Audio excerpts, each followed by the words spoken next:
जी अस्सलाम वालेकुम सर, मेरा आज इमरान खान से मुलाकात हो गया और मैं बहुत ज़्यादा खुश हूँ।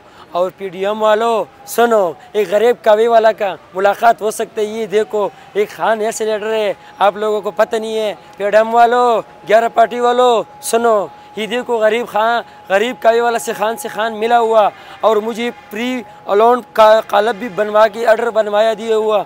और इंशाअल्लाह मैंने खान के लिए किश्ती लाया, किश्ती भी मैंने गिफ्ट करवाया। खान को सेहत के लिए दुआ करो और खान को अल्लाह लंबी ज़िंदगी दे दी। खान साहब जिंदाबाद, पाकिस्तान जिंदाबाद। अब इंशाअल्लाह हम हमेशा के लिए खान के साथ खड़े रहे हैं। जितना डिसेबल लोग हैं, माजूर लोग हैं, हम इमरान खान के साथ खड़े हैं, खड़ा रहेगा और खड़ा होगा इंशाअल्लाह। हम जितना पुख्तून है, जितना भाई है, बदरी है, स्पेशल पर्सन माजूर है, हम सब खड़ा है, खड़ा रहेगा इंशाअल्लाह। शुक्रिया जी, जितने मीडिया वाले का सबका बहुत शुक्रिया। आप लोग ने हमारा टीम लिया और टीम का बहुत शुक्रिया। Thank you.